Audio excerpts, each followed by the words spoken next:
Kalau kita terus lihat ke belakang, wah dulu tuh enak ya, kita nggak bakal bisa move on gitu loh Mbak. Balik lagi kreativitas juga pasti akan stuck gitu loh Mbak. Itu sih kunci awalnya.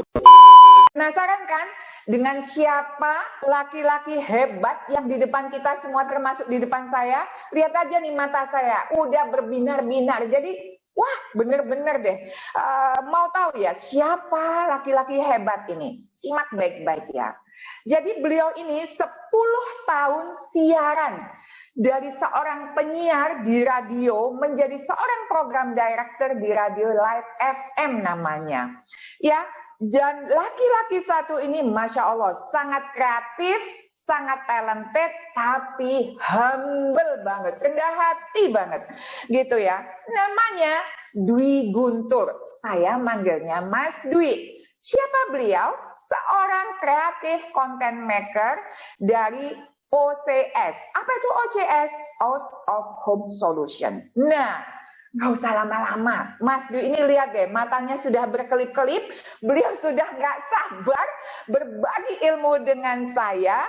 So, please, mari dengan sukacita kita beri sambutan yang luar biasa buat Mas Dwi. Ore, mari kita tepuk tangan. Makasih. Jadi, tahu siapa laki-laki yang membentuk saya hingga sekarang ini? Di depan saya sekarang, yang sampai detik ini pun tidak pernah merasa dirinya hebat. Selalu bilang gini, udah Mbak cukup, sebutin gitu aja. Wis cukup Mbak, wis cukup. Baru kali ini saya bertemu dengan seorang yang wow.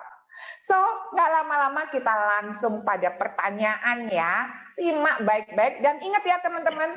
Lihat ini, saya saja yang sudah bertemu dengan seorang Mas Dwi, kenal lebih dari 10 tahun, selalu bawa buku dan bolpen. So please siapkan buku dan bolpen, siapkan nanti pertanyaan apa saja yang ada di pemikiran teman-teman. Nah, sekarang saya punya pertanyaan Mas Dwi, ya kan?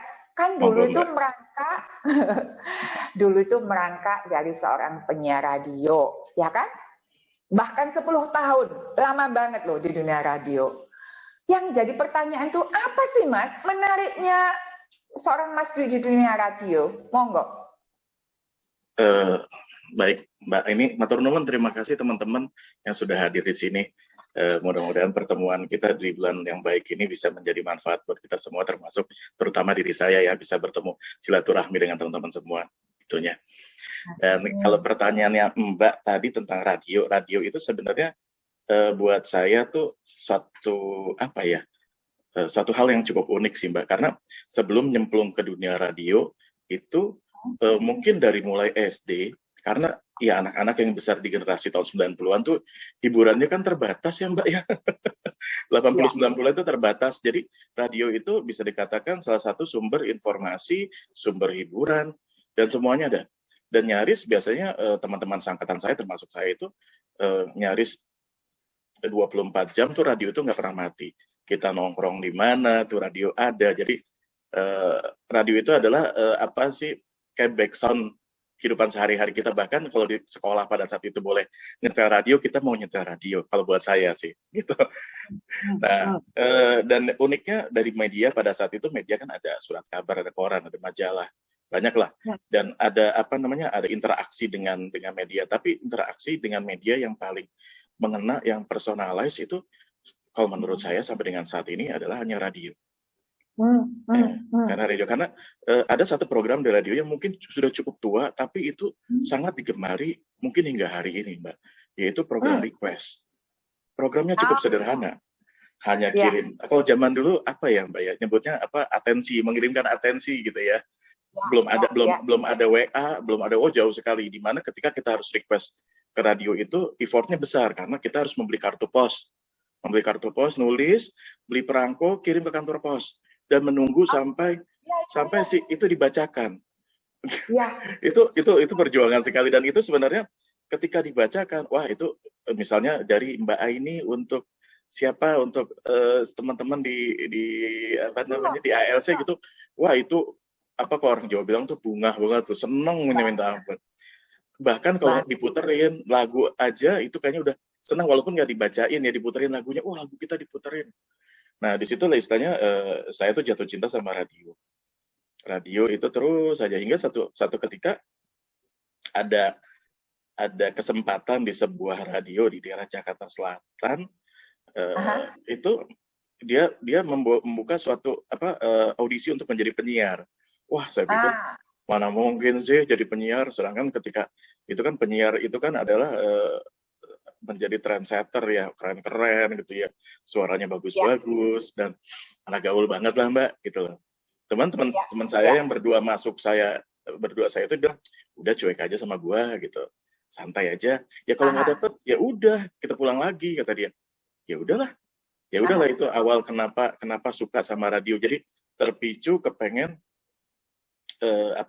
kepengen menjadi bagian dari radio. Dan oh ya, ada satu hal sih Mbak, kalau menurut saya setelah perjalanan kemari, bahwa radio itu kalau penyiar radio itu ibadahnya ada segi ibadahnya. Ibadah dalam arti atau gini, ketika kita membacakan WhatsApp, kalau zaman sekarang kan udah WA ya, untuk siapa memutarkan lagu, itu membuat orang senang, ya itu jadi ibadah buat kita Mbak. Membuat orang senang di saat mungkin dia lagi sedih. Kadang-kadang banyak loh orang-orang di radio yang ketika itu mereka, Mas saya mau curhat, zaman dulu masih pakai SMS gateway ya Mbak ya, zaman masih SMS tuh, mereka tuh panjang mau curhat hanya tidak ingin dibacakan, tapi dia hanya ingin disapa aja gitu loh. Artinya, waduh, ternyata di luar sana tuh banyak orang yang membutuhkan radio itu bukan hanya sekedar media informasi, tapi self healing dari rasa kesedihannya dia itu loh Mbak. Itu kalau lebih dalam lagi sih. Loh, berarti keren banget loh. Artinya gini, ya saya inget banget dulu kalau SMP sampai saya kirim postcard ke radio di Surabaya, dibaca, ini Fauzia, ya Allah rasanya saya kayak orang penting banget gitu ya. Mas, berarti Mas itu kan menikmati profesi sebagai penyiar radio itu salah satunya Mas senang bisa menghibur orang lain, ya kan? Nah, sekarang sebelum saya bertanya ke pertanyaan berikutnya Mas, simple Mas, apa sih yang Mas rasakan setiap kali bisa menghibur orang lain padahal Mas nggak kenal, Mas tidak melihat wajahnya, Mas hanya membaca namanya. Dan saya ingat banget Mas dulu bilang gini, Mbak ini tahu nggak sensasinya bekerja di radio, kita tuh bisa menghibur orang hanya menghadap sebuah mic. Please cerita dong Mas, karena saya yakin ini ada runutannya dengan creativity nanti. Monggo Mas, silakan. Mungkin kalau bisa dikatakan bahwa kalau penyiar radio ya, itu mempunyai theater of mind yang kalau saya bilang mau theater of mind itu kita ngayal dalam arti kata, di depan kita ini lagi banyak orang gitu loh. Jadi kita bukan kita ngobrol di depan kita tuh tembok atau di depan kita mixer tuh mikrofon sih Mbak. Kita benar-benar berhadapan, kayak say hi atau say something sama orang yang jauh di sana, dan kita tahu keberadaan mereka tuh ada gitu loh sebenarnya.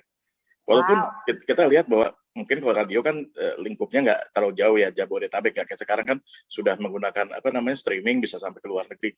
Kalau zaman dulu sebutin bahwa kita siaran di Jakarta, ada yang SMS ataupun kirim kartu pos itu di mana, di Bogor gitu misalnya, itu kita bisa merasakan ya, we can feel it gitu, mereka tuh ada gitu loh Mbak, dan mereka kita yakin mereka sedang mendengarkan gitu, walaupun bisa jadi mereka nggak lagi dengerin juga sih. Wah, berarti teman-teman keren loh, Mas Dwi ini secara nggak sadar memberi kita ilmu bahwa seorang penyiar radio pun punya 2 skills yang menjadi pertanyaan kita, sudah kita miliki belum? Pertama, skills itu adalah skills yang senang mensupport orang lain, menghibur orang lain itu kan mensupport. Yang kedua, skills apa beliau sebutkan? Yaitu skills imajinasi. Wow.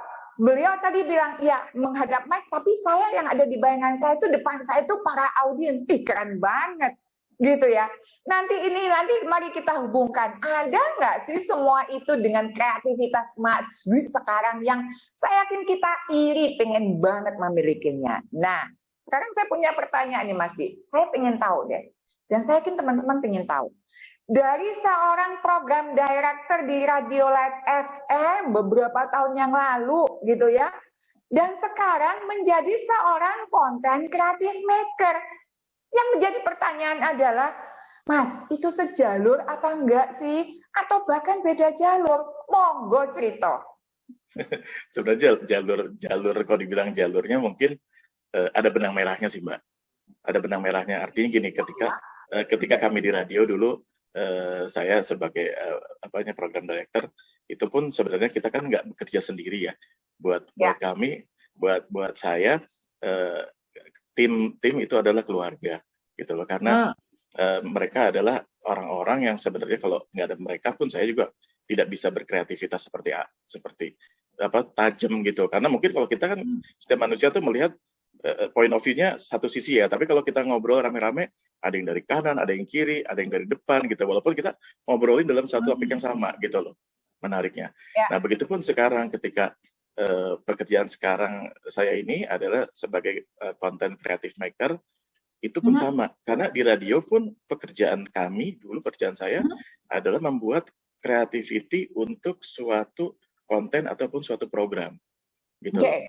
Jadi sama sekali. Cuman perbedaannya ketika sekarang karena platform kami adalah untuk in-store ya Mbak ya. Untuk in-store, kalau dulu kan untuk orang-orang mendengarkan radio terestrial. Kalau dengerin radio di mobil, dengerin radio di kamar. Kalau sekarang dengerin radio sambil belanja gitu loh. Sambil di toko. Tentu ada treatment yang berbeda gitu loh Mbak. Jadi kreativitasnya pun kita harus lebih, wah ini gimana nih? Beda dong dengan orang yang memutarkan radio sambil tiduran sambil belanja gitu loh. Nah itu sih. Tapi garis merahnya tetap sama, bahwa ada kreativitas yang memang kita harus gali dari segmentasi dan positioning yang sekarang kita garap Mbak. Gitu. Ya. Berarti Mas, kalau dulu di radio full itu lebih kepada suara aja, sementara yang sekarang suara dan ini ya Mas, penampilan ya, bukan penampilan, apa itu Mas? Visual mungkin Mbak. Visual gitu ya. Walaupun visual itu tidak seperti di TV pada umumnya ya, tapi kan visual di store itu mereka tuh memang dengan durasi pendek gitu loh, konten-konten itu. Ya, teman-teman kalau yang ingin tahu apa sih maksudnya Mas Dwi ini, jadi kalau misalnya masuk ke sebuah pertokoan yang besar gitu ya, misalnya Giant atau Hero atau apa itu kan nanti ada semacam TV yang menyebutkan iklan sambil seperti bicara dengan kita. Itu ternyata membuatnya nggak mudah loh, butuh seorang kreatif. Kenapa? Bagaimana membuat teman-teman yang tadinya sibuk belanja tiba-tiba berhenti, melihat, menyimak, atau bahkan sambil jalan menyimak, gitu. Itulah kehebatan seorang kreatif content maker seperti Mas Dwi ini. Nah, kalau gitu Mas Dwi, saya ingin tahu, dan kita semua pasti ingin tahu, Mas Dwi kan tadi bilang benang merah. Artinya bahwa beda jauh antara dunia radio dengan dunia sekarang. Meskipun beda-beda jauh enggak, tetapi maksudnya berbeda sedikit gitu ya. Ada perbedaan. Mas, yang ingin tahu itu gini, gimana sih ceritanya Mas Dwi bisa pindah jalur dan ngomong apa sama diri Mas Dwi yang mengatakan, aku bisa melakukan ini. Silakan Mas. ini sebenarnya adalah apa ya Mbak ya, ketika mendapatkan tawaran ini juga kita tuh nggak tahu harus ini seperti apa, karena ini mungkin istilahnya ini adalah a different animal lah Mbak gitu loh. Kalau dulu kita punya ya kan istilahnya, kalau dulu kita dengan animal yang A gitu, misalnya dulu kita tuh paham banget tentang kucing, tiba-tiba sekarang sama-sama mamalia, ini analogi aja mungkin, sekarang mamalia dikasih misalnya kelinci, wah ini kan treatmentnya berbeda gitu loh. Tapi karena pada saat itu alhamdulillah ada kesempatan. Jujur sih takut sih Mbak pertama kali, karena kita belum pernah menggarap dan nggak tahu apakah ini akan berhasil atau tidak. Tapi karena pada saat itu, kembali lagi saya dengan tim yang pada saat itu cuman berpikir bahwa kalau nggak kita coba, kita nggak pernah tahu akan hasilnya seperti apa. Gitu Jadi hasil itu cuma ada dua Mbak.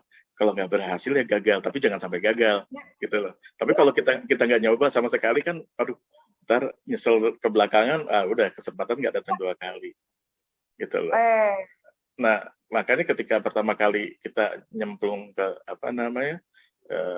in-store communication ini untuk audio pertama kali itu yang saya rasakan adalah saya dan teman-teman pada saat itu harus cari tahu nih, bagaimana sih habit orang-orang di toko ketika berbelanja, dan itu cukup membutuhkan waktu untuk tahu seperti apa gitu loh Mbak. Karena habit orang nyetir, habit orang ngedengerin radio sambil nyetir, habit orang ngedengerin radio sambil tiduran di kamar, itu semua kan berbeda dengan orang-orang yang like sedang belanja gitu, yang pasti distract-nya akan lebih banyak.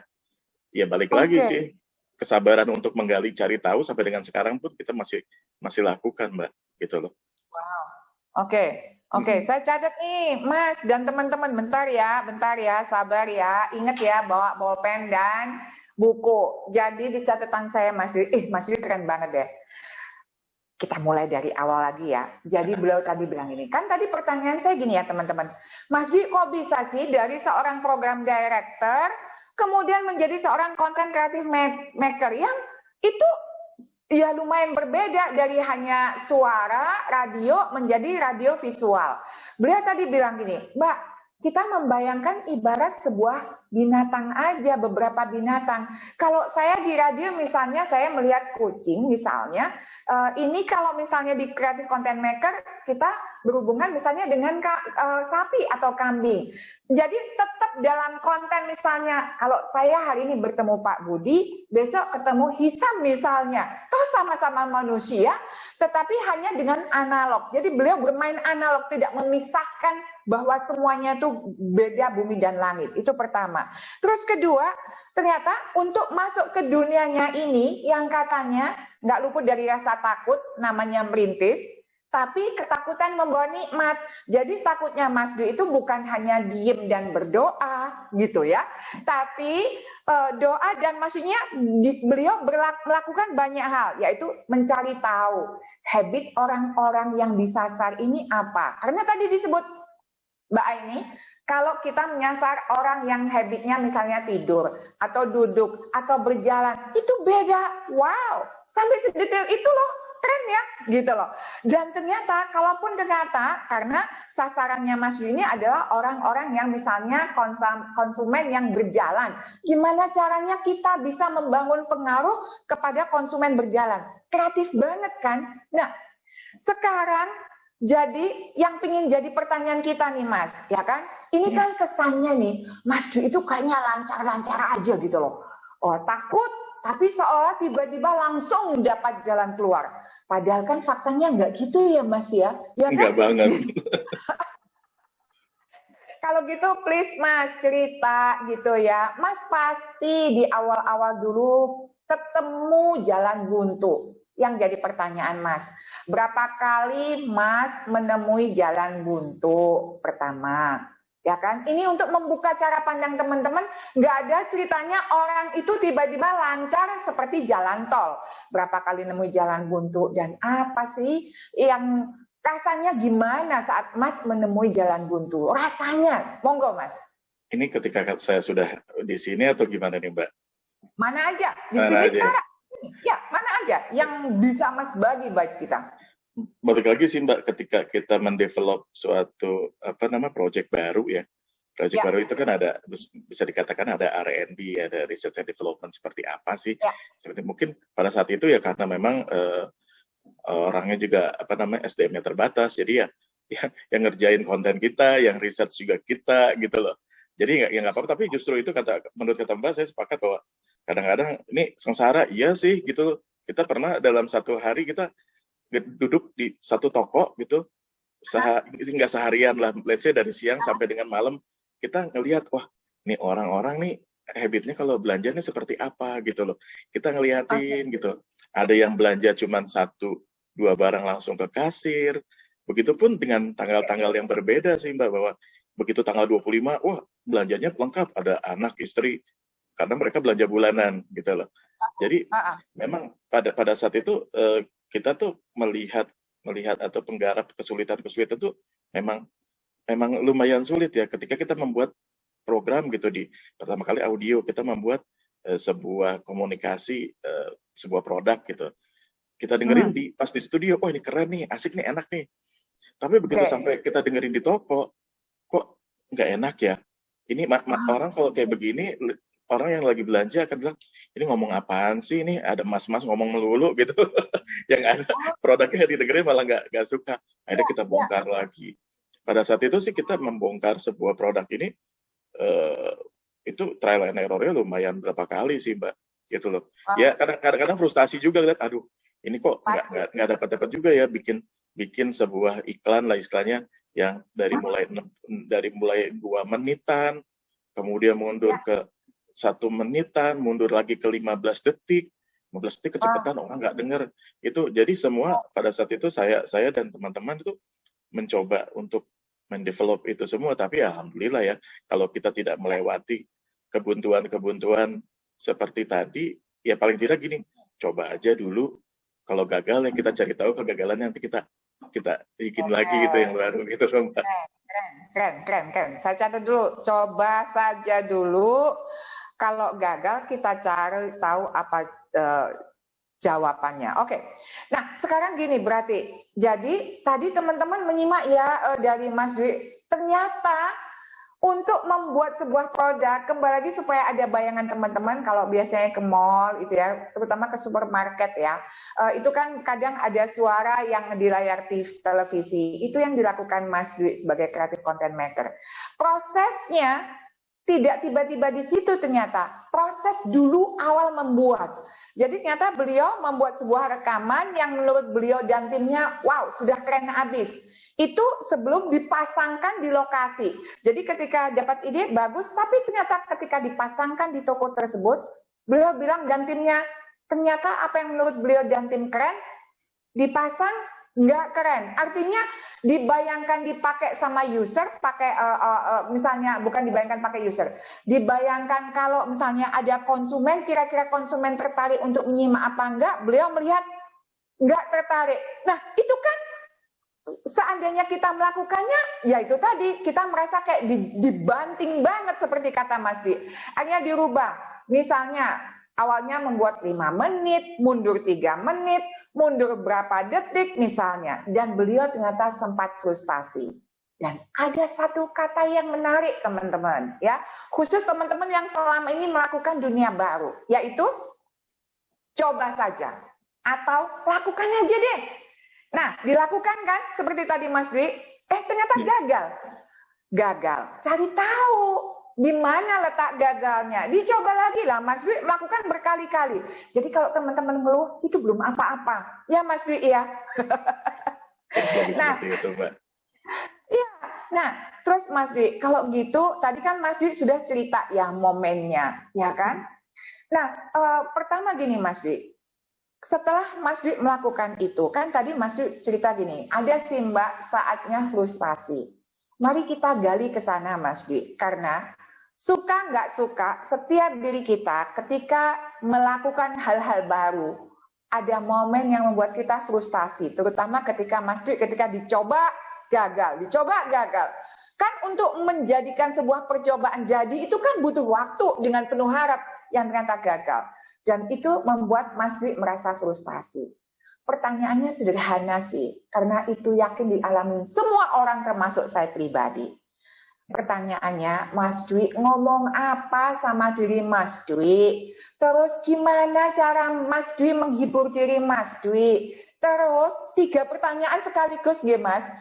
Itu timnya kan pasti juga ikut frustasi. Sudah merasa kerja keras, hasilnya kok tidak sesuai harapan. Apa yang dilakukan Mas Dwi? Pertama ngomong apa sama dirinya, kedua gimana cara Mas Dwi bangkit, ketiga Mas Dwi gimana cara membangkitkan timnya? Monggo. Kalau dibilang orang frustasi ya pasti sedih ya Mbak ya. Dicari obatnya ketika pada detik itu pasti nggak ada obatnya gitu loh. Gitu istilahnya, salah lagi, bikin kok gagal lagi gitu tuh pasti. At the same time itu pasti akan kita nggak bisa mikir apa-apa gitu. Ya. Yang pertama yang kita lakukan adalah ya udah kita tinggalin aja dulu gitu. Kita nggak harus ketika kita lagi blunder gitu loh memikirkan sesuatu, makin dipikirin juga nggak bakal ketemu jalan keluarnya. Jadi mungkin ada saatnya kita take a break gitu. Istilahnya ya udah tarik aja dulu. Itu satu. Terus kalau tim ya kita juga tidak bisa menafikan bahwa tim juga pasti akan aduh ini gagal terus, mereka juga punya kesedihan sama, dan kita kita ngobrol karena saya balik lagi buat tim saya dari dulu adalah keluarga saya. Ya udah misalnya kita udahlah kita tinggalin aja dulu, kita keluar makan dulu gitu loh. Karena di antara obrolan yang nggak penting, quote unquote bercanda-bercanda nggak ada orang-orang sekarang bilang unfaedah nih bercanda, justru kadang-kadang timbul kreativitas ataupun ide-ide yang muncul seketika yang mungkin di dalam studio tuh kita nggak kepikiran sama sekali. Kalau dulu saya boleh ambil, saya punya sahabat orang India namanya Ajay Tinaparan. Gitu. Dia itu dia bilang gini, free your mind and the rest will follow. Gitu. Keren. Dia bilang gitu. Iya, and then the rest will follow. Dia coba bilang gitu. Jadi ya udahlah bro, biarin aja dulu. Gak apa-apa ketika lu mikirin begitu terus tidak akan ketemu. Jadi kita biarkan dalam arti kata bukan kita udah tinggalin gitu loh. Tapi kita tarik dulu, mundur sebentar. Kadang-kadang nonton TV. Kalau anak-anak sekarang, kalau anak-anak saya kan demen main game tuh. Dari main game selesai main game, kadang-kadang kita timbul gitu loh. Atau mencari referensi. Mencari referensi mungkin sekarang lebih mudah ya dibanding era-era tahun 90-an dulu ya Mbak ya. Mungkin zaman dulu tuh kita mencari ke toko-toko buku. Karena kalau beli buku zaman dulu tuh ada toko buku namanya QB ya, saya jadi ingat. Sekarang udah nggak ada. Itu tuh bukunya mahal-mahal banget. Pada saat itu saya nggak mampu untuk membelinya, karena harganya ada yang ratusan ribu lah. Tapi untungnya karena sering ke situ tuh cuma numpang baca, Jadi kadang-kadang banyak inspirasi yang didapat. Tapi kalau sekarang kan kita ngelihat ada YouTube, browsing di mana-mana pun dapat. Jadi paling tidak kadang-kadang kita nggak bisa, kita cari inspirasi dari hasil-hasil orang lain gitu loh. Bukan berarti harus kopas ya. Bukan harus copy paste. Mungkin apa yang dilihat mungkin kita lihat, wah ini keren nih di London kayak begini. Tapi kan di London belum tentu bisa diaplikasikan di Jakarta, di Indonesia khususnya. Jadi kita bisa ini fit in-nya di Jakarta seperti apa ya? Habit-habit orang di Jakarta gitu loh. Nah, mungkin seperti itu sih Mbak, istilahnya cara ampuh ya. Tapi balik lagi, kalau kita lagi frustasi, ya udah biarin aja dulu, tinggalin aja dulu, gak usah dalam arti kata daripada stres keterusan mikirin kan gitu loh. Keren.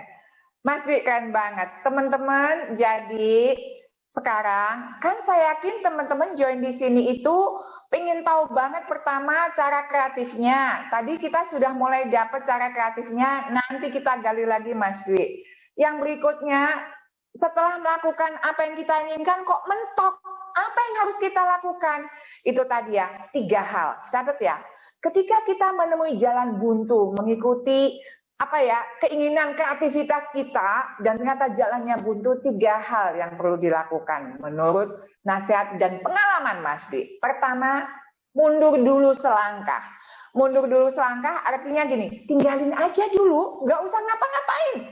Bukan berarti berlama-lama diri ya, tinggalin itu artinya nggak usah mikirin apa-apa dulu, lakukan sesuatu yang kita sukai. Ngobrol bareng, ngopi bareng, atau bahkan main game.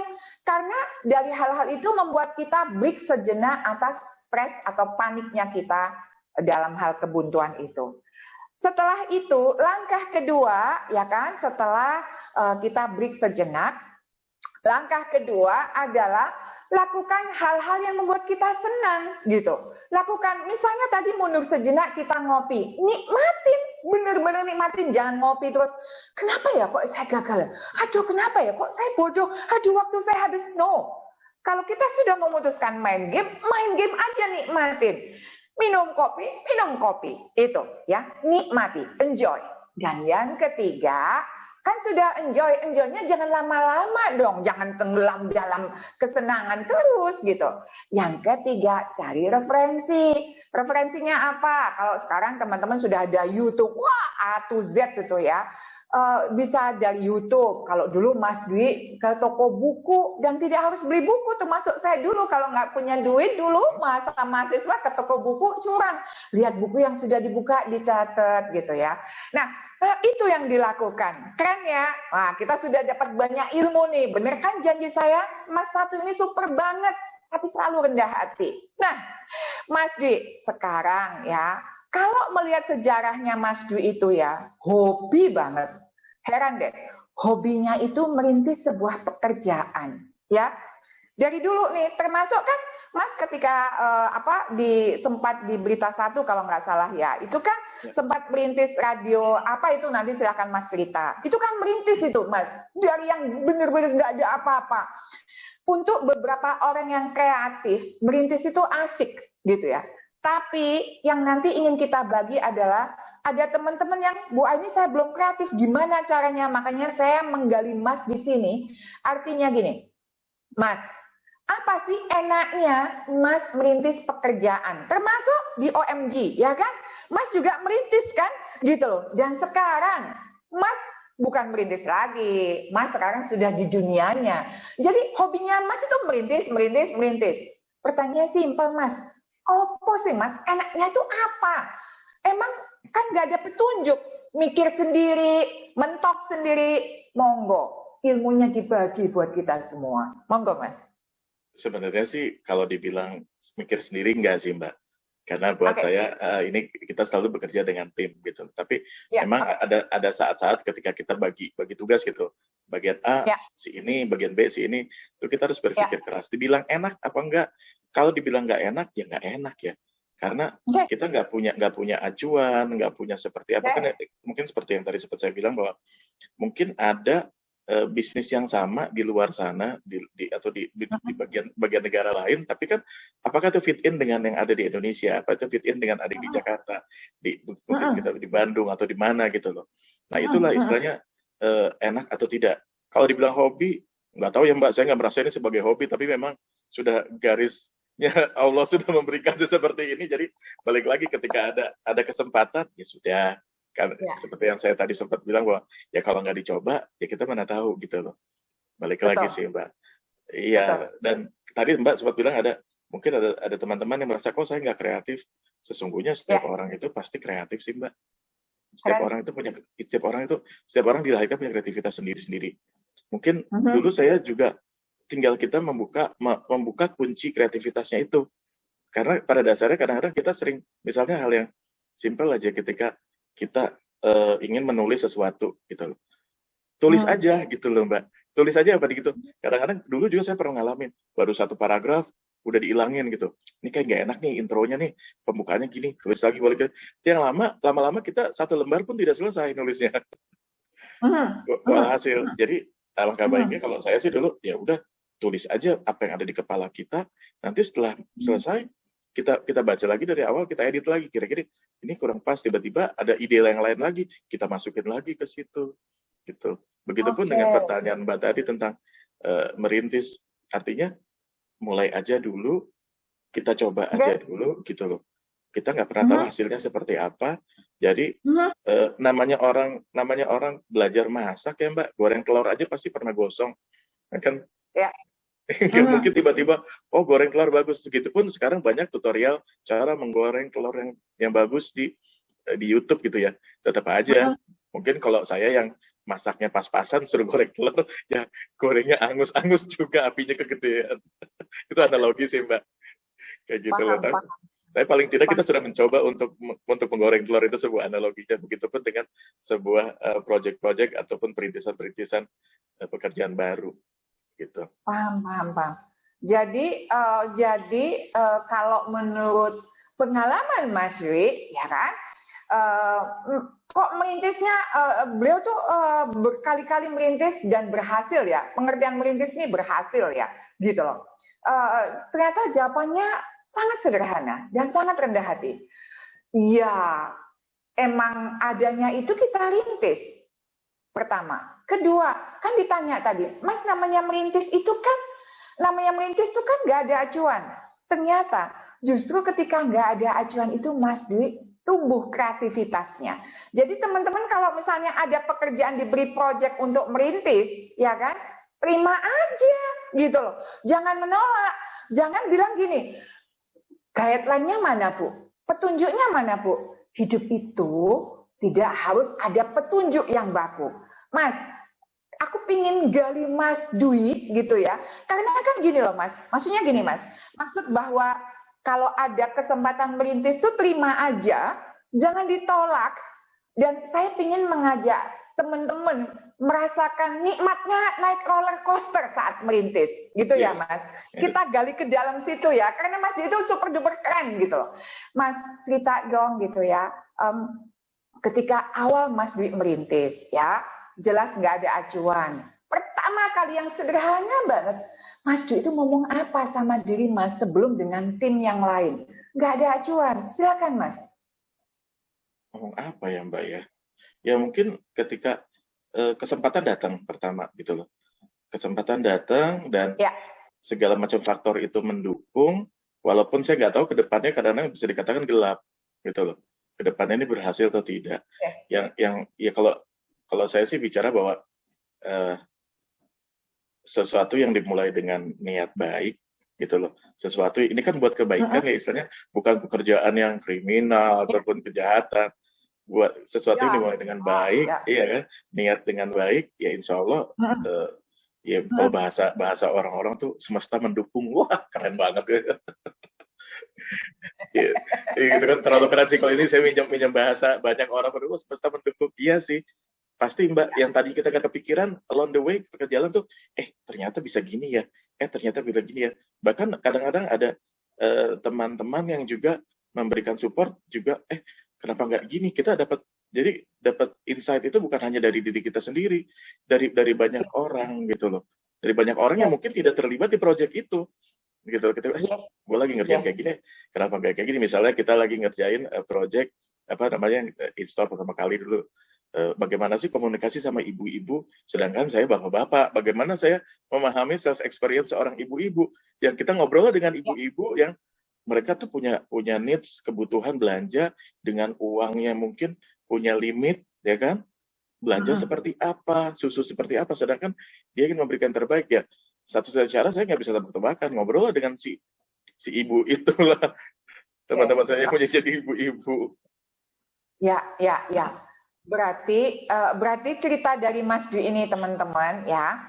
Ketika namanya merintis itu memang Mas Dwi artinya dapat kepercayaan, ya kan? Fasilitas aja, tapi bagaimana cara merangkainya menjadi sebuah barang. Ibaratnya ada bolpen, ada buku, ada kotak pensil, mau dijadikan apa ini? Gitu. Nah, Mas Dwi di sini adalah yang step-step yang dilakukan diantaranya adalah itu tadi. Melihat sambil ngobrol, diskusi dengan pihak lain. Diskusi itu kalau sama tim pasti, ya kan? Tapi bukalah pemikiran kita dengan ngobrol aja dengan orang lain. Bahkan ngobrol di luar dunia kita, kadang insight-insight itu numbuh di antaranya. Dan benar banget Mas Dwi, saya sedang baca buku inovasi, ternyata di situ disarankan kita juga diskusi, bahkan ngobrol aja dengan orang lain.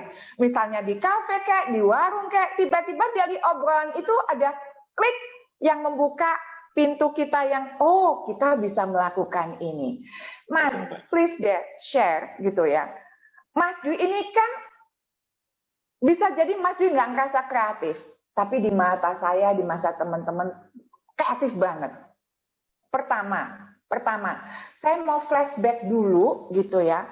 Kan Mas Dwi ini gini ya, orangnya kalem, sabar gitu ya, dan bisa menangkap, menilai seseorang dari A yang menurut Mas Dwi harus B loh Anda itu. Itu dulu ya, saya mau flashback ke saya dulu. Saya mau tanya gini, dulu kan Mas Dwi yang ingat banget kata-katanya, bah ini nanti suaranya jangan kayak di sinetron ya, gitu.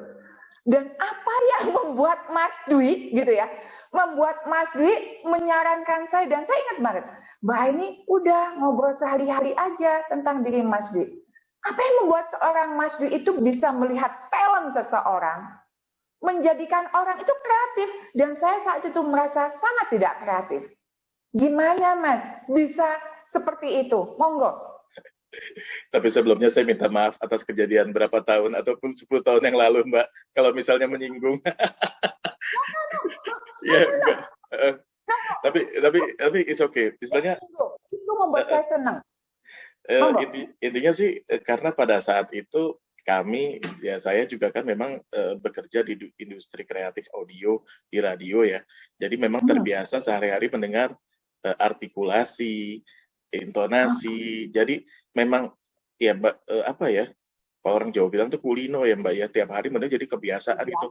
Wah ini ada yang ada yang aneh, ini ada yang kurang tepat, ini ada yang seperti, karena saya dan teman-teman tuh sudah terbiasa untuk seperti itu, bukan terbiasa karena wah ini expert, enggak, karena memang kerjaannya tiap hari kayak gitu juga Oh, kebiasaan. rendah lagi kan? Ya balik lagi seperti tukang nasi gorengnya enak, kalau dia tiap hari masak nasi goreng lama-lama enak sih Mbak. Gitu. Oke, oke. Nah waktu itu juga ketika saya mendengar Mbak, karena saya lihat bahwa ada konten-konten menarik dari narasumber-narasumber yang hadir pada saat itu, yang saya lihat di Mbak ini memang nggak dipunyain dengan yang lain gitu loh. Jadi istilahnya ini kontennya udah oke, cuman packagingnya yang harus kita rapihin nih, supaya balik lagi sih. Nah ini balik lagi, ketika kita membuat konten kreatif, kontennya memang udah bagus banget nih, bakal menarik orang. Tapi kalau packaging atau kemasannya itu tidak ciamik atau tidak tepat sasaran sesuai segmentasi sama positioningnya, ini malah nanti ini ngomong apaan sih? Ini kok ngomongnya udah begini sih gitu loh Mbak. Iya, jadi pada saat itu ya saya dengan berbesar dengan rendah hati mencoba untuk bilang bahwa ini Mbak ada yang harus untuk di packagingnya untuk diperbaiki lah istilahnya gitu. Karena kontennya Mbak pada saat itu memang sudah baik dan sangat niche sekali di antara orang-orang yang pada saat itu menjadi narasumber gitu loh Mbak. Aduh, amin. Mas, pertama, Mas harus dengar lagi nih dari saya. Saya sungguh tidak pernah merasa tersinggung dengan kata-kata kayak sinetron. Justru saya begitu keluar dari radio langsung telepon suami. Ya ampun ya, suara istrimu itu ternyata kayak pemain sinetron. Gak pantas banget di radio. Itu. Jadi justru saya berterima kasih. Satu hal Mas Dwi harus dengar lagi dari saya. Dan teman-teman saksinya. Teman-teman tahu nggak?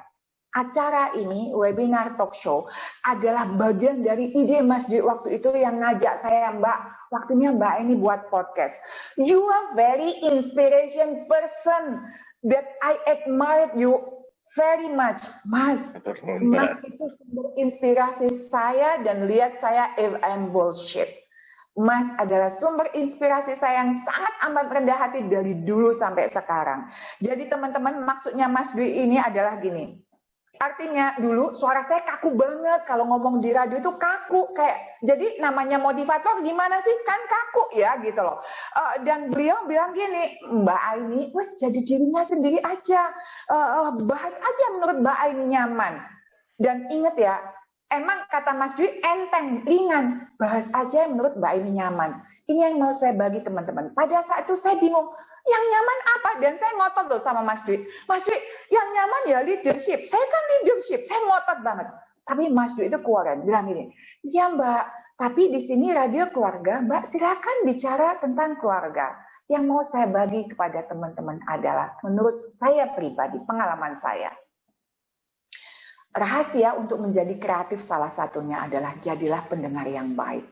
Jujur saya tidak merasa kreatif saat itu. Setelah saya berusaha mendengar Mas Dwi, ya ahlinya para ahli, kalau saya ngeyel, emang saya bisanya apa? Saya itu bukan siapa-siapa. Mas Dwi itu sudah ahli. Saya harus dengar. Dan seperti tadi kata Mas Dwi, cari tahu.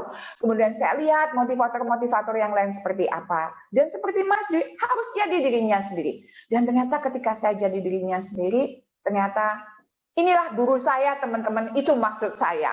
So, pertanyaan saya kedua, terima kasih. So, jangan pernah berpikir saya tersinggung. No, you are my guru, Mas. Stop saying like that. Nah, yang saya tertarik lagi, Mas. Please cerita. Mas, kita kan gimana sih? Ini kan kondisi sulit ya.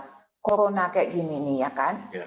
Mas, gimana sih Mas Dwi itu kok di musim pandemik ini justru seorang Mas Dwi itu makin kreatif gitu ya. Apa sih langkah-langkah Mas Dwi lakukan gitu loh. Nanti saya akan bagi syalinya kepada teman-teman. Silakan Mas. Ya Mbak, terima kasih. Mungkin kalau bicara pandemi, semua industri itu terdampak ya Mbak ya. Terdampak. Ya. Dan banyak teman-teman, saya yakin teman-teman di sini juga banyak yang harus bekerja di rumah, harus dengan semua keterbatasan, yang biasanya di kantor biasanya enak kerja, tapi di rumah kerja ada si kecil yang minta gendong, minta bikinin susu gitu. Itu sebenarnya challenge kita, bahwa aduh ini kayak gini, kayak yang tadi meja kantornya enak, jujur ketika kerja di rumah nggak ada semua yang siap untuk punya meja kerja di rumah. Biasanya punya sofa. Ya, Sofa pasti ya. bawaannya udah, aduh males nih leye-leye gitu loh. Nah, iya itu saya alami sama sekali. Yang apa sih nggak bisa dinafikan sih Mbak ketika pandemi, apalagi awal-awal tahun lalu tuh kita harus WFH semuanya gitu loh. Hmm, Bahkan hmm. ada ya teman-teman saya juga yang istilahnya sekarang sih banyak yang sudah bangkit lagi ya, bahkan harus dirumahkan gitu loh. Itu tidak bisa Oke, dinafikan oke. ya. Satu hal yang saya pikir pada saat itu adalah ya saya harus menerima kenyataan ini gitu loh. Kita nggak bisa berontak bahwa wah padahal di kantor bisa kan kita datang pakai masker, kita kan bisa gini, apalagi Pak namanya virus corona kan sesuatu yang tidak terlihat gitu loh. Banyak Ya, pertanyaan-pertanyaan ketika awal dulu yang wah masa sih segala macam gitu loh. Sedangkan kita ya. harus kerja di rumah tuh dengan semua keterbatasan, dengan internet yang Hmm, lemot, itu aja kita udah kesel kan pasti tuh. Wah, ini biasa di kantor internet kencang, internet di rumah ini kok ya, lambat banget, ya, ngomel-ngomel. Yang ya, pertama harus dilakukan adalah menerima kenyataan, Mbak. Sudah titik. ya, Keadaannya ya. memang seperti itu. Artinya Mhm. kalau kita tidak menerima kenyataan, kita membuat sesuatu, kreativitas itu tidak akan bisa apa sih? Bisa lancar. Karena pasti Ya, ngomel terus gitu loh. Dari mulai internet lah, tempat duduk ya, yang ya. nggak nyaman gitu, pasti ada. Yang pertama Mhm, gitu. Terus mhm, make yourself comfort di rumah gitu loh. Di saat mhm. pandemi inilah ya comfort artinya kita sudah adjust ke dalam satu situasi yang baru. Kalau kita terus ngeliat ke belakang, wah dulu tuh enak ya, kita Mhm, nggak bakal bisa move on gitu loh Mbak. Balik lagi mhm. kreativitas juga pasti akan stuck gitu loh Mbak. Itu sih kunci Ya, kunci awalnya pertama. Terus yang kedua oke. ya thanks to internet ya kita bisa bisa kerja bareng sama teman-teman di kantor lewat lewat apa namanya lewat Zoom meeting seperti sekarang, Mhm, mhm. Gmeet, banyak lah. Jadi komunikasi Ya, itu nggak putus gitu loh Mbak. Komunikasi nggak mhm, putus. Terus kita juga mhm. bisa bisa browsing-browsing ide-ide. Sebenarnya hampir sama dengan yang di kantor gitu. Ya, Nah, tapi balik lagi sih kreativitasnya pun akan dibanting lagi. Kalau dulu kan kita ngelihat, wah kreativitas masa-masa sebelum pandemi itu sangat berbeda dengan sesudah pandemi gitu loh. Di mana habit mhm. orang pun berbeda. Misal Betul. kalau di tempat saya habit orang mungkin orang yang dulu ke toko itu bisa bawa sekeluarga, sekarang paling sendiri, ya kan? Ya, Atau betul. berdua dengan Betul. dengan istri atau suaminya. Yang tadinya belanjanya lama Wow, banyak gitu ya, bisa wow. 2 jam 1,5 jam, sekarang belanja hanya kebutuhan pokok. Mungkin karena memang tanpa bisa dinafikan lagi setelah pandemi bahwa kondisi keuangan juga tidak seperti dulu gitu. Nah ini pun kita merubah merubah semua bentuk kreativitas kita sih Mbak.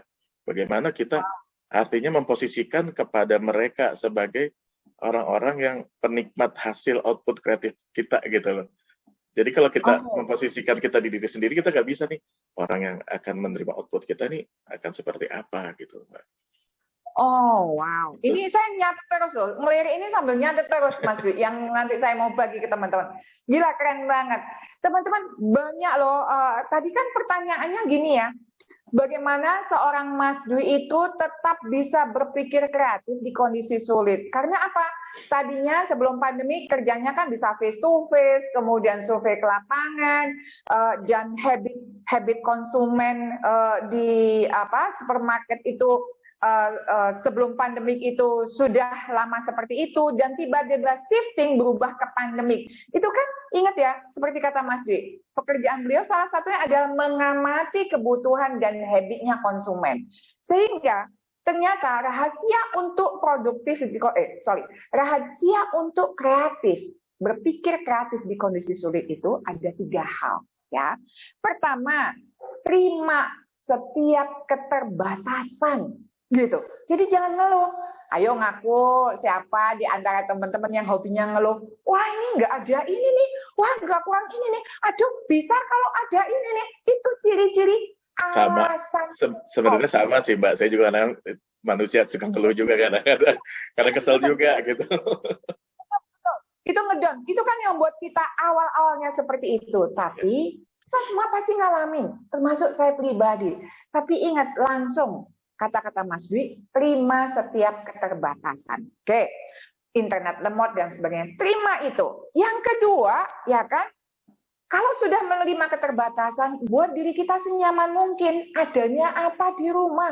Terutama kalau teman-teman kerja di rumah, adanya apa? Adanya apa? Udah, nikmatin aja.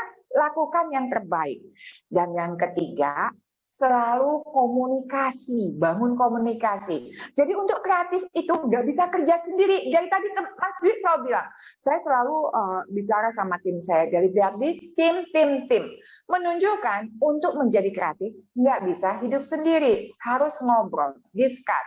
Bedanya caranya, kalau tadinya face to face, by phone, sekarang bisa by Zoom, Google Meeting, dan sebagainya. Nah, dan yang terakhir ini, keren banget, please catat ya. Beliau melihat ini, Mbak, tapi kan sekarang di pandemi ini berarti ada perubahan habit, kebiasaan konsumen yang datang ke supermarket. Ya, saya ingat banget. Kalau dulu rame-rame, sekarang cukup hanya seorang diri atau cuma berdua, itu kan berarti mulai berubah. Dan beliau, apa yang beliau lakukan? Beliau mulai mengamati kembali. Jadi untuk berpikir kreatif itu berarti nggak bisa statis, diem, tetapi selalu dinamis ya Mas ya. Iya. Monggo kalau mau ditambahkan Mas. Iya, ada yang mau ditambahkan? Enggak sih Mbak, memang intinya sih ketika kita melihat sebuah kreativitas itu kan, kreativitas itu tumbuh Mbak, berkembang. Mungkin kreativitas yang setahun yang lalu belum tentu dengan yang sekarang tuh sama. Bahkan per bulan pun tren yang sedang terjadi kadang-kadang memicu kita untuk membuat kreativitas baru gitu loh Mbak. Ya, itu ya, dia. ya. Kalau kayak iklan apa tuh, pernah ada iklan Indosat setahun yang lalu ya kan, mereka tuh mengambil gambarnya itu di rumah masing-masing, ada yang di rumah, di studio di rumah gitu loh, ada artis-artisnya, lupa tuh iklannya. Nah, itu istilahnya kalau zaman dulu sebelum pandemi mungkin itu tidak akan terjadi dan orang pasti akan ini iklan weird amat sih, masa bikin iklan kayak gini gitu loh. Kalau sekarang ternyata jadi menarik ya. Iya, jadi menarik. Greeting, video greeting itu dengan latar belakang Zoom atau Google Meet. Jadi itu pun mengikuti sih, kalau kreativitas itu selalu mengikuti tren ataupun kondisi lah Mbak, kondisi yang terjadi. Ya kondisi itu baik, kondisi baik maupun kondisi sedang turun itu pasti akan mengikuti. Wow. Jadi ada tambahan ternyata dari Mas Dwi teman-teman gitu ya. Jadi untuk mengikuti perubahan itu, ikuti trennya. Jadi contohnya misalnya yang beliau pernah buat iklannya itu, salah satunya misalnya iklan Indosat, ada background yang belakangnya Zoom. Jadi biasanya kan kalau iklan di dunia di ruang terbuka dan sebagainya. Ini ternyata dari background yang terbatas aja bisa menjadi menarik. Itulah kerennya menjadi seorang kreatif ya. Teman-teman kalau ada yang mau nanya, Mas Dwi, boleh. Silahkan tanya, silahkan chat langsung, nanti saya pasti baca. Tanya apa aja, termasuk misalnya, Mas Dwi itu kok bisa kreatif ya, nggak ngerasa kreatif.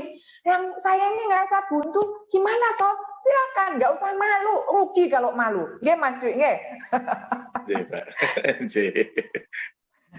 Mas, saya mau ini nih ada yang mau tanya nih tuh. Hore, dari Mas Ahmad Fadel Ramadan.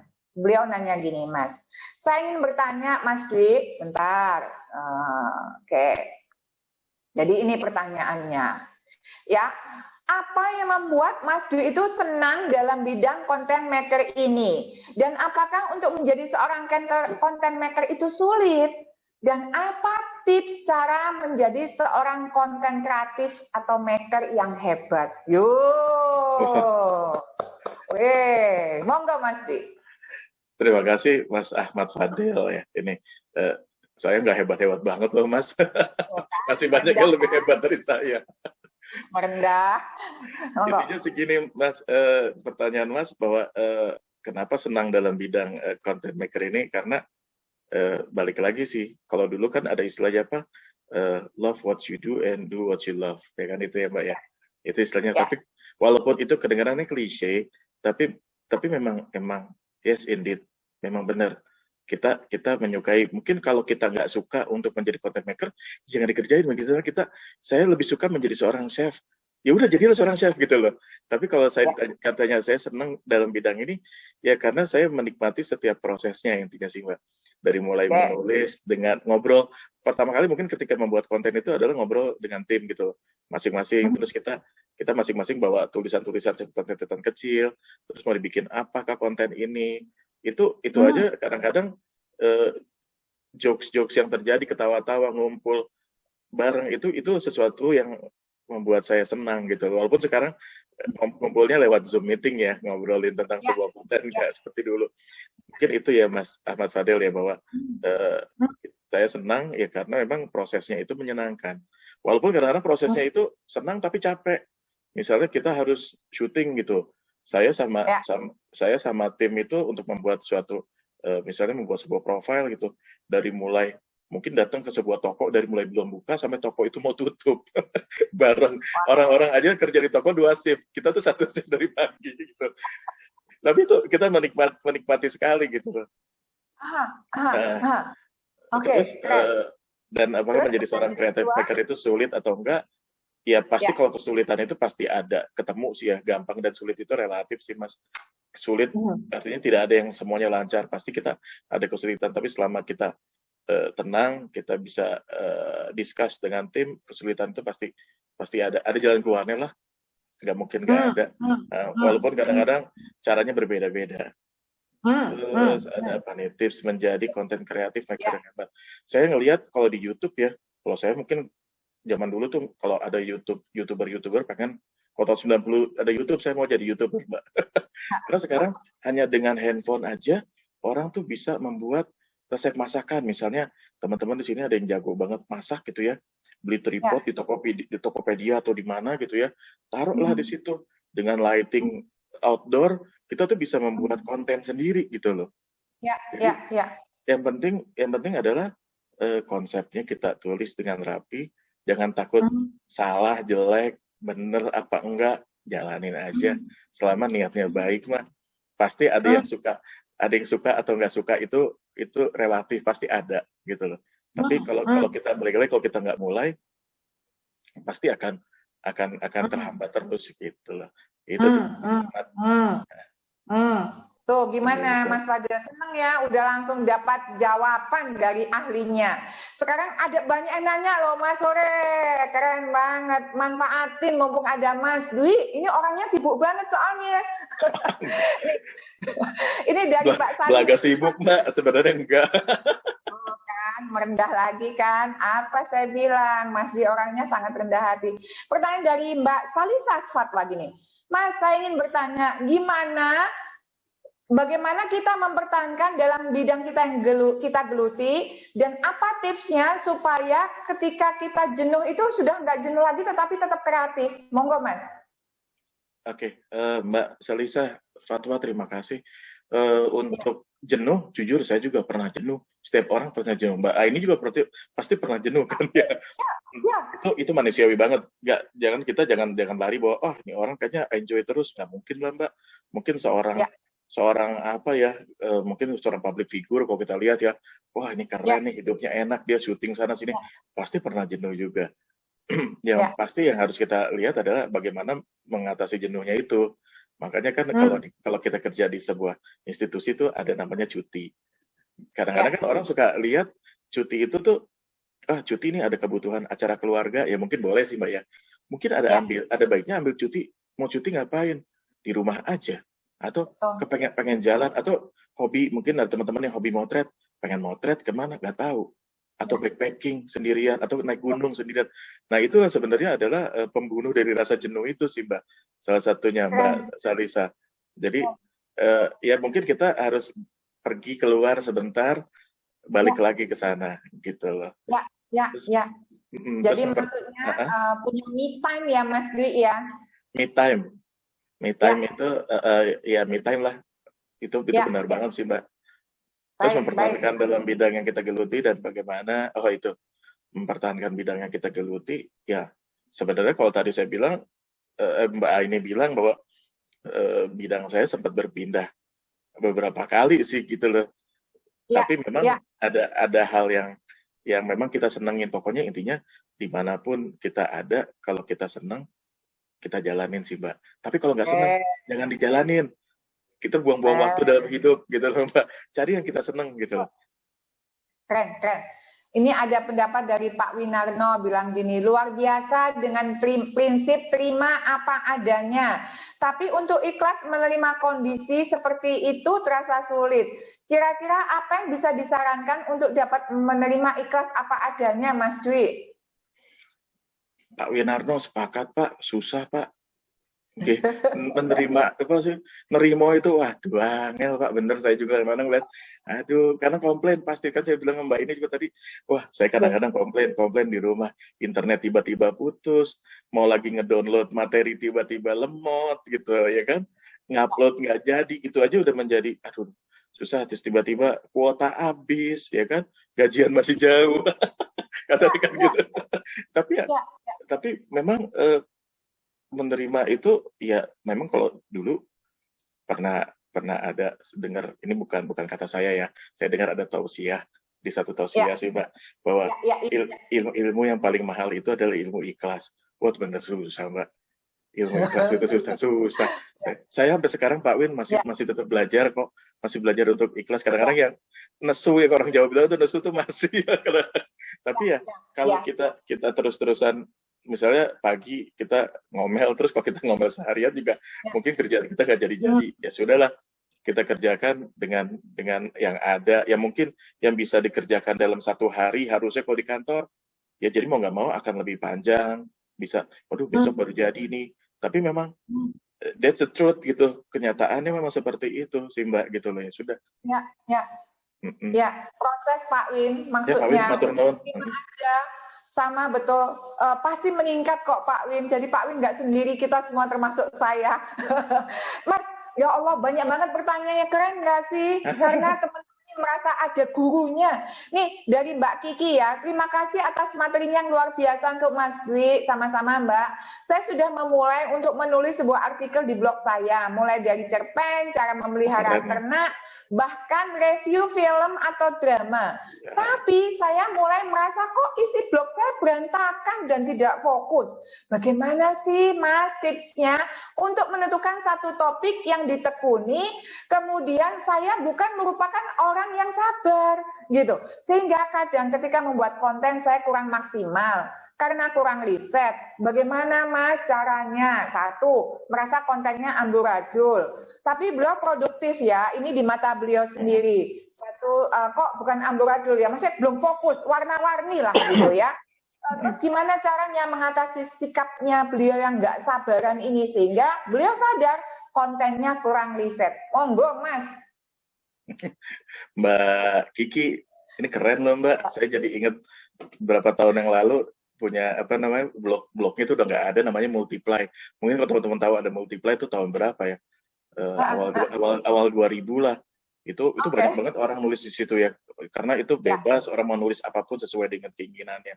Yang pertama ya tadi sih Mbak, free your mind and the rest will follow itu. Jadi bebasin aja Mbak mau nulis apa, seperti apa, kan itu adalah point of view-nya Mbak ya. Jadi kita akan melihat dari sudut pandang orang. Jadi kadang-kadang serunya membaca adalah kalau kita bisa menerima pendapat dari orang lain, Mbak. Mungkin kalau saya nggak tahu ternak gitu ya, baca blognya Mbak Kiki, wah ternyata bikin ternak itu nggak gampang ya, bisa kayak begini gitu loh Mbak. Jadi tulis aja apa yang mau ditulis, dan kalau misalnya kita itu kepengen banyak misalnya, saya juga orangnya BM ya, banyak maunya, pengen ini gitu. Sama Mbak, nggak apa-apa. Orang banyak maunya itu sebenarnya kalau menurut saya, kalau dari positifnya asik aja sih. Tapi mungkin kalau untuk dijadikan satu dalam satu blog, itu pasti akan bias ya, akan bias. Ini menurut saya loh, akan bias. Ini ada ternak, terus ada film, ada segala macam. Kalau misalnya Mbak mau lebih capek tapi asik, kita bikin blog tentang film, blog tentang ternak gitu loh. Jadi orang kan kadang-kadang pencinta film belum tentu suka ternak gitu loh Mbak. Pensuka ternak belum tentu juga suka film gitu. Jadi wah aku pengen cari blog nih, wah ini nih Mbak Kiki nih nulis blog tentang ternak. Jadi gambarnya semua any kind information tentang ternak tuh bisa didapat di situ. Gitu loh. Terus kalau masalah sabar nggak sabar, ini saya melihat diri saya sendiri sih banyak sih Mbak, karena saya juga nggak sabaran. Nggak sabaran. Tapi kalau Mbak saya juga bilang dulu apa, alon-alon apa waton kelakon ya istilahnya, mudah-mudahan saya nggak salah ucap. Lebih baik kita pelan, kita menyusun apa yang mau kita tulis dulu. Kalau memang sudah cukup datanya, ya sudah kita publish gitu loh. Jadi nggak perlu terburu-buru, kita susun aja sih Mbak gitu loh. Misalnya bagaimana cara memelihara, misalnya saya nggak ngerti apa namanya ayam petelur gitu loh. Mungkin dari mana cara membuat kandangnya, ya kan mencari bibit yang bagus, ditulis. Tapi kalau memang kira-kira udah cukup, ya sudah publish gitu. Saya yakin kok dari tulisan yang Mbak Kiki tulis ini pasti banyak yang membutuhkan ya, karena di luar sana termasuk saya nggak ngerti Mbak memelihara ternak itu seperti apa. Begitupun film. Pengen nonton film jujur ya, bukan spoiler tapi kita pengen lihat nih review, keren gak sih nih gitu loh. Sama kok. Mbak. Jadi Mbak tulis aja dulu, nanti silahkan kalau sudah mulai kelihatan, maksudnya gini, tulis aja apa yang Mbak mau, tapi nanti kan Mas Yu tadi bilang nanti kalau sudah kalau bisa buatin sendiri, bener juga supaya tidak bias. Kalau memang Mbak maunya fokus ke film, silakan tulis film, atau mau semuanya tulis semuanya. Tapi kan bisa jadi bercabang-cabang ya. Kalau boleh usul yaitu tadi apa yang Mbak suka, dalemin, riset, dan itu nanti keluar stylenya Mbak seperti sarannya Mas Dwi. Dan sabar, jangan nafsu dulu buru-buru ngepost, percuma. dan itu memang saya alamin di tim. Jadi kalau membuat tulisan, kalau dulu asal ngepost, sekarang enggak. Kita lihat hasilnya kayak apa, diukur dan sebagainya. Ini ada ucapan makasih dari Mas Fadel tadi. Terima kasih Mas Dwi jawabannya. Semoga penyampaiannya bisa memotivasi teman-teman yang ada di sini. Sangat. Terus ini dari Mbak Salisa Fatwa. Terima kasih Mas Dwi jawabannya. Sangat bermanfaat ilmunya. Nah ini, wow. Teman-teman, ini kan terus terang udah lebih dari jam 11 ya. Saya bacakan cepat, ini itu ada 8 pertanyaan. Tahu nggak sih, Mas itu keluaran banget. Tepuk tangan dulu dong. Nah, jadi saya batasin dulu ya. Habis itu mohon maaf, nanti waktunya ini sudah lebih. Jadi saya bacakan cepat ya. Nah ini dari Mbak Agustina, izin bertanya, Mas ada nggak sih tips cara menemukan ciri khas pada diri sendiri sehingga bisa personal branding? Monggo Mas. Mbak Agesti Hasna ya, bener ya? Mbak Agesti, matur nuwun, terima kasih pertanyaannya. Personal branding, mungkin kalau kita menemukan ciri khas pada diri sendiri, kita harus melihat kita tuh punya, karena jujur setiap orang pasti punya kelebihan. Ada yang menonjol, itu pasti ada. Jadi nggak mungkin gitu loh, nggak mungkin nggak ada.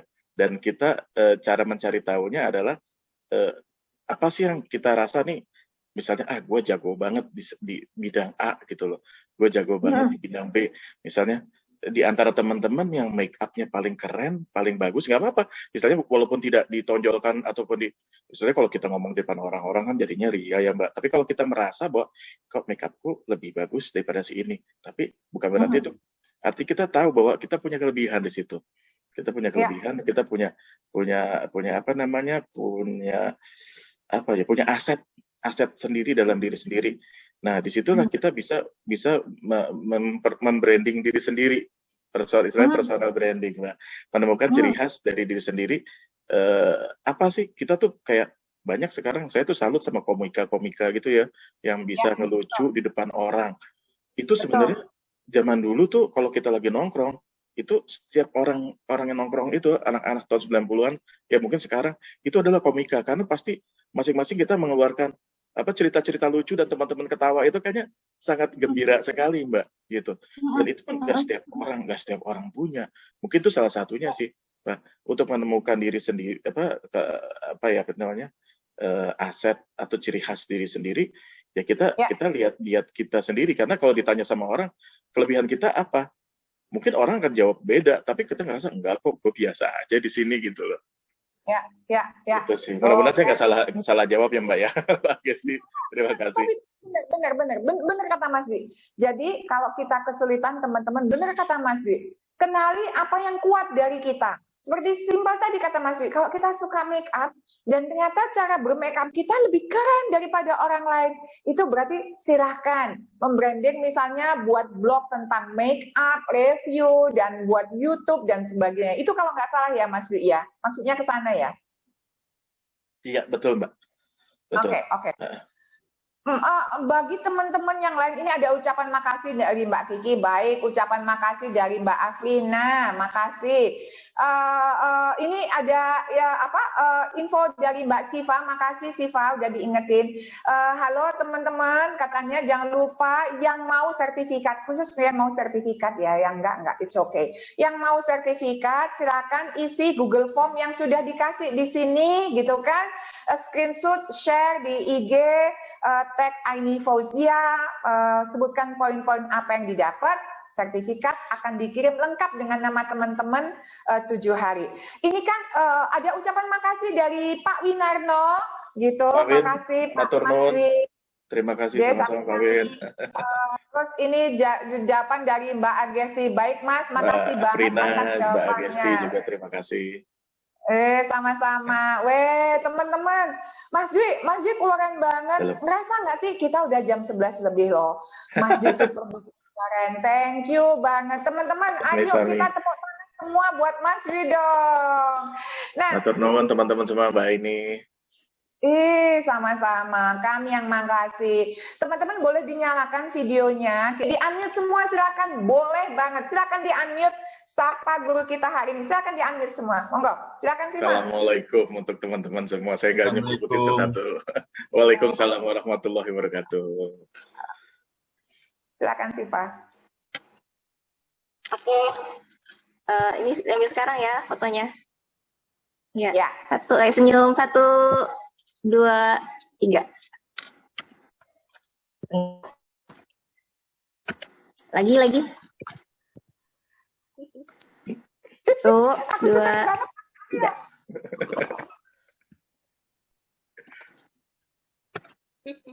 Oke, terima kasih semuanya. Terima kasih Mbak Siva. Terima kasih semuanya, makasih. Kita ketemu di 2 minggu lagi. Makasih Mas Dwi. Terima kasih semuanya. Assalamualaikum. Terima kasih. Assalamualaikum. Waalaikumsalam warahmatullahi wabarakatuh. Terima kasih. Teman-teman, makasih ya. Kita ketemu di 2 minggu lagi dengan narasumber yang inspiratif juga. Topiknya tetap produktif di kondisi sulit. Sampai ketemu, simak nanti rekaman videonya di YouTube channel Aini Fauzia atau hari Selasa di Instagram saya. Sekali lagi, selamat berpuasa Ramadan, selamat menjadi hamba Allah yang baik, dan semoga kita semakin ihsan di mata Allah, menjadi hambanya yang bermanfaat untuk banyak orang. Makasih, Assalamualaikum warahmatullahi wabarakatuh. Makasih. Waalaikumsalam, makasih. Waalaikumsalam warahmatullahi wabarakatuh. Waalaikumsalam. Terima kasih Mas Dwi. Terima kasih sama-sama. Terima kasih. Sama-sama, terima kasih kembali. Ya, terima kasih.